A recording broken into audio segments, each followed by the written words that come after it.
The imperial hall of Karzul was built to remind people who held power tall pillars of black.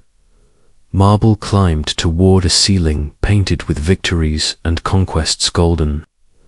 Lamps hung between the pillars and filled the chamber with warm, light-long tables. Were crowded with nobles dressed in velvet, and silver music floated softly from the balcony where royal musicians played gentle strings wine. Moved from hand to hand, laughter rolled across the hall. At the highest table sat Emperor Valerius, ruler of the Karzel Empire, man feared across 5 kingdoms. He was known for many things: his sharp mind, his ruthless decisions, his quiet love of humiliation. Valerius enjoyed reminding people of their place, especially those he considered beneath him. Orcs had always been beneath him. The empire used them as soldiers and laborers, strong bodies, simple minds. At least that was what the empire believed. Tonight, one of them stood inside the imperial hall. An orc woman, tall, broad shoulders, calm posture. Her skin carried the deep green color of mountain forests. A faint scar crossed one eyebrow. Her dark hair was tied neatly behind her head. She carried a tray of crystal glasses and moved between the tables with careful steps. Most nobles ignored her, few whispered. Jokes, some stared with mild curiosity. Orcs rarely worked inside the palace. The emperor noticed her immediately. He always noticed anything unusual. He leaned slightly forward on his throne. You there, bring me a drink. The orc woman approached the imperial table and lowered her head respectfully.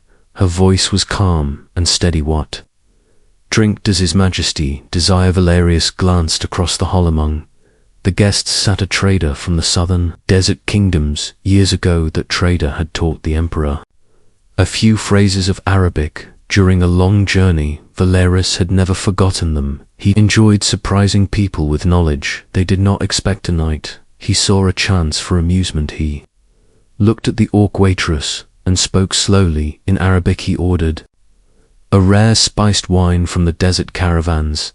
His tone carried a hint of mockery. Several nobles leaned closer. They recognized the language. They expected confusion. They expected the orc to stand silently. Instead, the orc woman answered immediately in perfect Arabic. The Sharqi date wine from the eastern caravans would His Majesty preferred chilled with ice from the northern mountains. Silence fell across the imperial hall. The desert trader nearly dropped his cup. The emperor blinked once, then he narrowed his eyes. You speak Arabic? The woman nodded slightly. Yes. Your Majesty, where did an orc learn such a language? My mother traded spices with desert caravans for many years. Languages travel with trade. The emperor leaned back slowly. Interesting, very interesting. Some nobles shifted in their seats. Valerius did not enjoy surprises. He switched languages without warning. Smooth, musical language spoken in the great forests. He repeated the order. Again the orc answered in flawless Elvashev, course, Your Majesty. Sharqi wine will arrive in a moment. Several elven nobles turned their heads in surprise. The emperor felt irritation creeping into his voice. He switched Agedwarvisha, heavy language filled with strong, sharp sounds. The orc replied instantly, If Your Majesty wishes, I can also bring Ironhill. Dark Elther, dwarf ambassador sitting near the center table, suddenly laughed with clear amusement.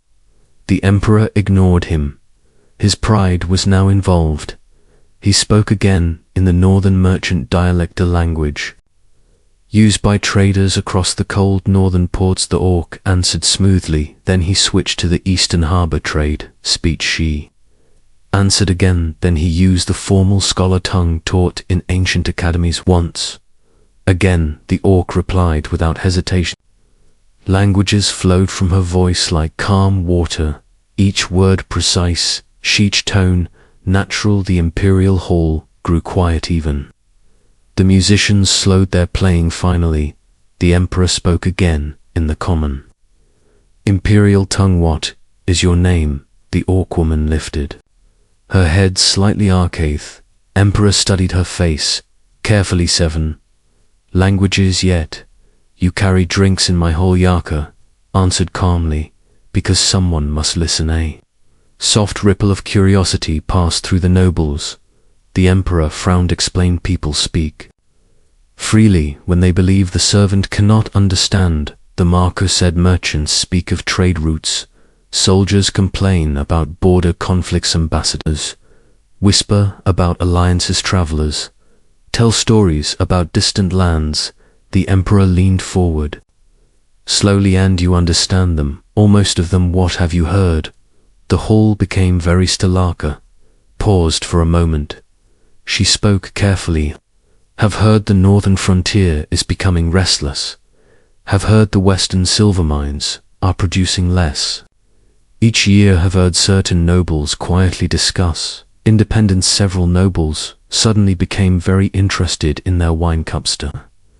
Emperor noticed, his eyes sharpened. You speak boldly for a servant. Arca remained calm. You asked for honesty. The emperor stood from his throne. The movement silenced the entire hall. He walked down the marble steps. Slowly his boots echoed against the polished floor. Every noble watched. Some expected anger, some expected punishment. The emperor stopped in front of Arca for the first time. They stood face to face. To me something Arcawi. Learn so many languageska, answered quietly, because every language shows a different way to see the world. Emperor crossed his arms, explaining, the desert people respect patience, in the forests people respect balance, in the mountains people respect endurance, in the cities people respect opportunity. Different lands, different ideas. Understanding them helps you understand people. The emperor studied her expression. The hall waited in tense silence. Then he asked one final question. If you ruled an empire, what would you do first? A dangerous questions. Several nobles looked.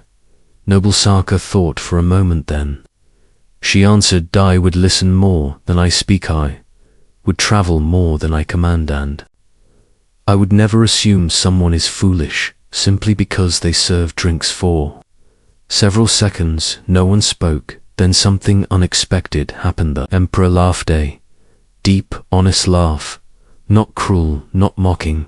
He turned slowly toward the nobles. How many languages do my advisors speak? No one, answered Valeris. Smiled faintly. That is what I expected.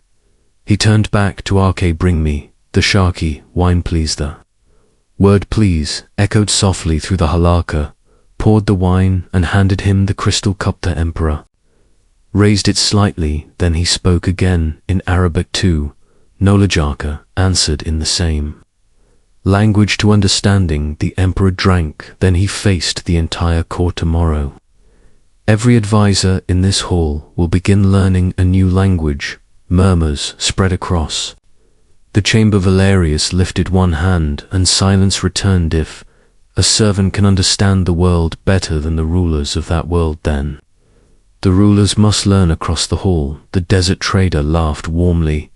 The dwarf ambassador lifted his mug in approval. The elven nobles whispered with interest, and Arca, the orc waitress, continued walking between the tables, serving drinks, listening quietly, hearing every language, every whisper, every hidden truth, while the emperor of Karzal slowly began to understand something powerful. The strongest empire was not built by fear or pride, was built by listening to voices that power once ignored. Asterisk.